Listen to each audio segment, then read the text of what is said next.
মই উপস্থিত আছো গহপুৰৰ বৰতামুলী অঞ্চলত আৰু এখন উপঙা দলং আৰু উপঙা দলঙৰ ওপৰতে মই আছো। আপোনালোকে ভাবিছে চাগে উপঙা দলং ক'ত আছে কি কথা, গতিকে গহপুৰৰ বৰতামুলীত আছে। বাঁহেৰে বনাইছে উপঙা দলং, কাৰণ চৰকাৰৰ ওচৰত তেওঁলোকে দলং খুজি খুজি ভাগৰি পৰিল আৰু তাৰ পাছত সিদ্ধান্ত ললে গাঁৱৰ কেইগৰাকীমান ব্যক্তিয়ে যে আমি এখন দলং বনাওঁ। বাঁহৰ খুঁটা দি স্থায়ীভাৱে দলং বনালে বেছি দিন নাযায়, ছমাহ এবছৰত ভাগি যায়। সেইবাবে তেওঁলোকে ভাবিলে উপঙা দলং বনাওঁ।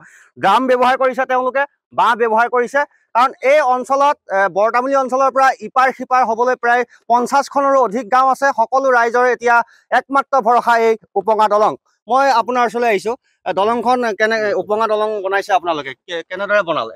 এতিয়াতো আমাৰ একো ক'বলৈ নাই। ইয়াত বিধানসভাত আহিছিলে আৰু ইপাৰে MP ইলেকশ্যনত আছিলে, ৰঞ্জিত ছাৰো আহিছিলে, তাত আমাৰ মাননীয় উৎপল বৰা ছাৰো আহিছে। তেতিয়া ইহঁতে বনাই দিম বুলি কৈছিলে। আপোনালোকে ইয়াৰ একো যাতায়াতৰ অসুবিধাত যাতে নহয় বনাই দিম বুলি চাই গৈছিলে। এতিয়া কিন্তু কামটো হোৱা নাই।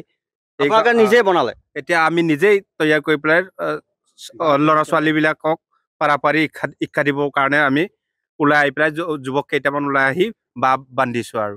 হয়, ড্ৰামটো দেখিছো পানী সোমাই আছে, ডুবি যাব নেকি? এইটো নুডুবে, ইয়াত ভাঁ দিব, উঠা দিব। এতিয়াতো ড্ৰামটো ফুটি পানী বুৰবুৰণি ওলাই, তথাপি উপায় নাই, যেনে তেনে ইয়াত যদি বামলে গৈ থাকো সুবিধা হ'ব। বামলে যদি গৈ থাকো অকমান টানি দিব বামলে আপোনালোকে যদি পাৰে। আৰু এই চৰকাৰখনে যে কৈ থাকে আপোনাৰ বহু উন্নয়ন হৈছে, বহু উন্নয়ন হৈছে, গতিকে আপোনালোকৰ গাঁৱত আহি দেখিছো দেখোন একেবাৰে অৱস্থা বেয়া। উন্নয়ন বহুত হৈছে, কিন্তু ইয়াত উন্নয়নটো আমাক দেখি পোৱা নাই। আমি ইয়াত এই দলংখনৰ কাৰণে গোটেই MPৰ পৰা ৰঞ্জিত দত্ত ছাৰে, পল্লৱ লোচন ছাৰেও আহিছিলে ইয়াত, আমাৰ গহপুৰ সমষ্টিৰ উৎপল বৰা ছাৰো আছিলে। ইয়াত চাই গৈছে ইমান অসুবিধা জেগা, এইটো দলং দিয়াৰ কথা আছিলে। এতিয়ালৈ সিদ্ধান্তটো নহলেগৈ। এতিয়া এখন উপঙা দলং বুলি ক'ব পাৰি। এতিয়া ল'ৰা ছোৱালীৰ কাৰণে আমি উপঙা দলং এখন বনাই পেলাই চাবলৈ মানুহ আহিব, শিক্ষা দিবলৈ আমি এতিয়া যুৱক কেইটা আমি মিলি পেলাই বাঁহ কাটি পেলাই শিক্ষা দিবলৈ ল'ৰা ছোৱালীক সুবিধা কৰি দিব লগীয়া হৈছে। কিমান দিন লাগিছে এখন বনাওঁতে?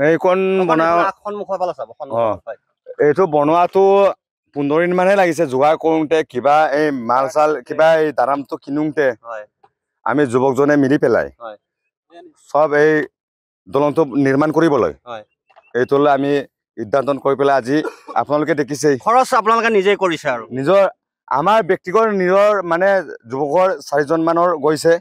এইটোৰ কাৰণে সহায় কৰিছে ৰাইজক, সহায় কৰিছো।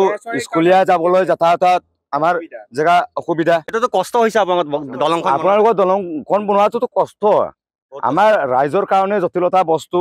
মানে বহুত মানে ইয়াত ৰাইজে সমস্যাত ভুগি আছে। মই দাদা আপোনাৰ ওচৰলৈ আহিছো। ভাল কাম কৰিছে, যিহেতু এখন দলং বনাই দিছে, নহয় জানো?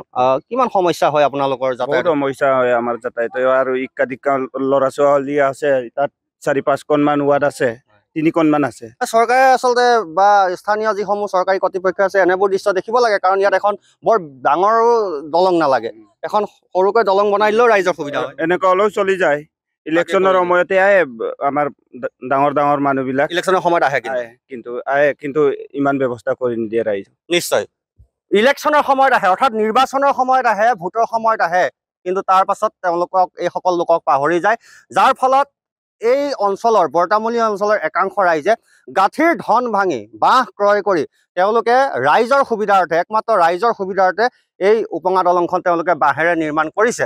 গতিকে চৰকাৰখনে এনেবোৰ দৃশ্য দেখা উচিত আৰু এইসকল ৰাইজৰ দুৰ্ভোগবোৰ উপলব্ধি কৰা উচিত। আৰু এনেদৰে আমি উপঙা দলঙৰ ওপৰত উঠি চালো আৰু ৰাইজৰ দুখ দুৰ্দশাৰ বুজ ললো। গতিকে চৰকাৰে দৃষ্টি পৰিব বুলি আমি আশা কৰিছো। চৰকাৰৰ এনেবোৰ লোকৰ ওপৰত, এনেবোৰ অঞ্চলৰ ওপৰত দৃষ্টি নিশ্চয় পৰক, আমি তাকেই কামনা কৰিছো।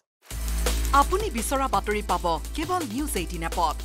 নিউজ 18 এপ ডাউনলোড কৰিবলৈ স্কেন কৰক এই QR কোড। গুগল প্লে ষ্টৰতো পাব এই নিউজ 18 এপ।